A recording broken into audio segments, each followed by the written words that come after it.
ఢిల్లీ మాజీ deputy CM Manish సిసోడియాకు ఊరట లభించింది. లిక్కర్ కేసులో ఢిల్లీ రౌస్ అవెన్యూ కోర్టు 3 రోజుల మధ్యంతర బెయిల్ మంజూరు చేసింది. తన మేనకోడలి పెళ్లికి హాజరయ్యేందుకు కోర్టు అనుమతించింది. ఈ నేపథ్యంలో తాను దాఖలు చేసుకున్న అభ్యర్థనకు కోర్టు సానుకూలంగా స్పందించింది. 3 రోజుల మధ్యంతర బెయిల్ మంజూరు చేస్తూ తీర్పునిచ్చింది.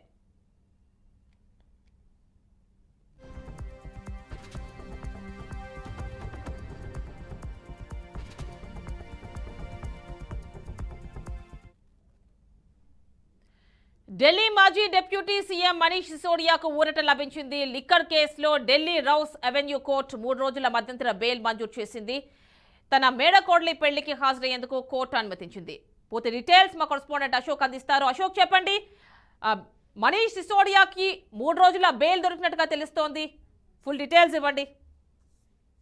ఢిల్లీ ఎక్స్చేంజ్ పాలసీ కేసులో ఆమ్ ఆద్మీ పార్టీ మాజీ ఢిల్లీ డిప్యూటీ సీఎం మనీష్ సిసోడియాకు ఢిల్లీ కోర్టు ఆయనకు షరతులతో కూడిన బెయిల్ మంజూరు చేసింది. అది కేవలం 3 రోజులు మాత్రమే ఆయనకు బెయిల్ మంజూరు చేసింది. ఫిబ్రవరి 13 నుంచి 15 వరకు.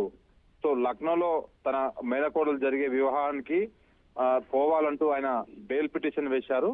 సో దానికి కోర్టు రౌస్ అవెన్యూ కోర్టు అయితే సిబిఐ స్పెషల్ కోర్టు అంగీకరించింది. అందులో భాగంగానే షరతులతో కూడిన బెయిల్ మంజూరు చేసింది. ఈ 3 రోజుల పాటు ఆ స్థానికంగా ఉన్న పోలీస్ స్టేషన్ లో ఆయన ఖచ్చితంగా సంతకం చేయాలంటూ కూడా అందులో పొందుపరిచింది. సో ఓవరాల్ గా దాదాపు లాస్ట్ ఇయర్ ఫిబ్రవరి 9వ తారీఖు నాడు ఆయన అరెస్ట్ అయ్యారు. దాదాపు సంవత్సర కాలం నుంచి లిక్కర్ కేసులో ఆయన ఢిల్లీ జైల్లో ఉన్నారు.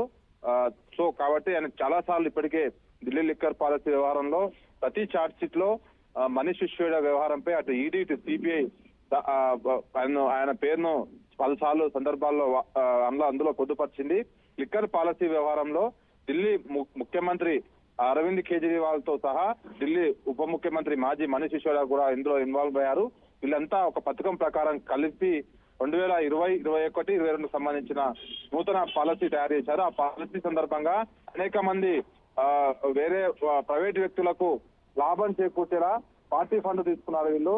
అది గోవా లాంటి రాష్ట్రాల ఎన్నికల్లో ఖర్చు పెట్టారంటూ గతంలో ఈడీ సిబిఐ అనేక సమయాల్లో కూడా తన ఛార్జ్ షీట్ లో పేర్కొంది. సో ఆ సందర్భంగానే చాలా దాదాపు సంవత్సరం కాలం నుంచి ఆయన బెయిల్ మంజూరు కోసం రిక్వెస్టులు చేస్తున్నప్పటికీ, ఆయన అప్లికేషన్లు పెట్టుకున్నప్పటికీ కోర్టు మాత్రం దాన్ని పరిగణలోకి తీసుకోవట్లేదు. ఎందుకంటే ఇందులో చాలా విషయాలు లోతైన అధ్యయనం చేయాల్సిన అవసరం ఉంది.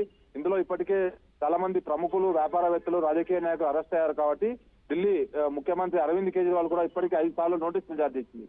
సో కాబట్టి ఈ మనీష్ సిసోడియా పాత్ర పెద్దగా ఉంది కాబట్టి ఆయన ఇన్ని రోజులు బెయిల్ ఇవ్వలేదు. ఇప్పుడు కేవలం తన మేనకోడలు వివాహానికి వెళ్ళాలి. సో అందుకోసం ఒక బెయిల్ పిటిషన్ వేశారు. దాన్ని యాక్సెప్ట్ చేసింది. సో 13 నుంచి ఆయన 15 వరకు కేవలం 3 రోజులు మాత్రమే ఆయన ఉంటారు. తర్వాత మళ్ళీ వచ్చి ఆయన సరెండర్ కావాల్సి ఉంటుంది. అంటే అశోక్, ఈ బెయిల్లో ఎలాంటి షరతులు ఉన్నాయి? సో ఖచ్చితంగా బెయిల్ మాత్రం షరతులతోనే ఇచ్చారు ఆయనకు.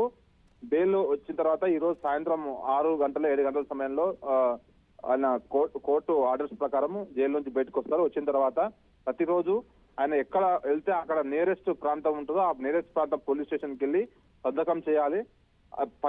13 నుంచి 15 మధ్యలో ఈ 3 రోజుల పాటు ఆయన సంతకం చేయాల్సి ఉంటుంది. సో 15 తారీఖు సాయంత్రం 6 గంటల లోపు మళ్ళీ వచ్చి ఆయన టీఆర్ జైల్లో అక్కడ సరెండర్ అవ్వాల్సి ఉంటుంది. సో ఇది ఆయనకు విధించిన షరతులు. Right Ashok, thank you.